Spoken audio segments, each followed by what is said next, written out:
एक दिन शादी नहीं चली और देने पड़े 50 लाख। दहेज उत्पीड़न कानून पर सुप्रीम कोर्ट ने जताई चिंता। नमस्कार दर्शकों, क्रिकेट स्टार 1994 चैनल में आप सभी का स्वागत है।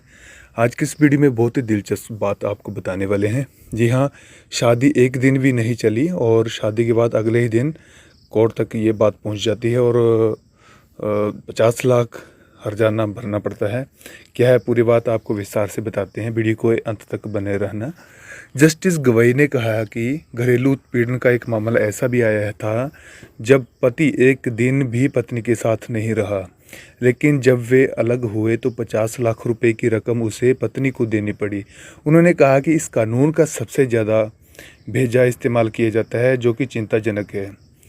दहेज उत्पीड़न और घरेलू हिंसा के मामलों से निपटने वाला सेक्शन 498 498A देश में सबसे ज़्यादा दुरुपयोग किए जाने वाला कानून है। सुप्रीम कोर्ट ने बुधवार को यह बात कही।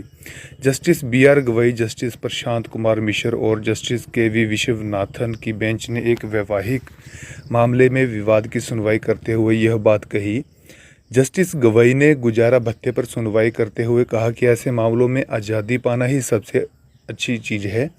अपनी इस टिप्पणी को विस्तार देते हुए जस्टिस गवई ने एक केस को भी याद किया।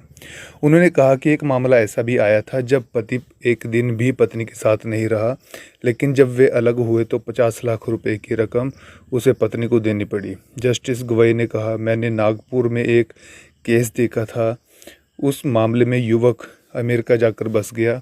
उसकी शादी एक दिन भी नहीं चल पाई, लेकिन पत्नी को केस चलने पर 50 लाख रुपए की रकम देनी पड़ी। तो उन्होंने कहा कि मैं खुलकर कहता रहा हूँ कि घरेलू हिंसा और दहेज उत्पीड़न के कानून का सबसे ज़्यादा गलत इस्तेमाल होता है।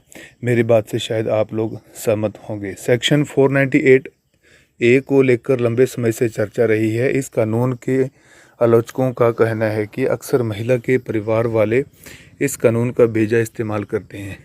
रिश्ते खराब होने पर पति और उसके परिवार वालों को फंसाने की धमकी दी जाती है। कई बार झूठे मुकदमे दर्ज कराए जाते हैं और बाद में फिर सेटलमेंट होते हैं। इन मामलों को लेकर अदालतें भी सवाल उठाती रहती हैं। बीते साल सेक्शन 498A को लेकर दर्ज एक मामले में बॉम्बे हाई कोर्ट ने तीखी टिप्पणी की थी।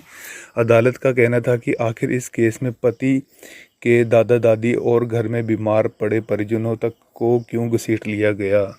यही नहीं, घरेलू हिंसा के ही एक और मामले की सुनवाई करते हुए इलाहाबाद हाई कोर्ट ने कहा कि ऐसे केसों में पति के दोस्त को भी फंसाया जा सकता, पति के दोस्त को नहीं फंसाया जा सकता।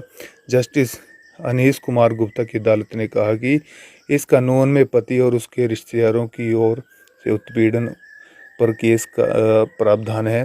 पति के दोस्त को इस दायरे में शामिल नहीं किया जा सकता।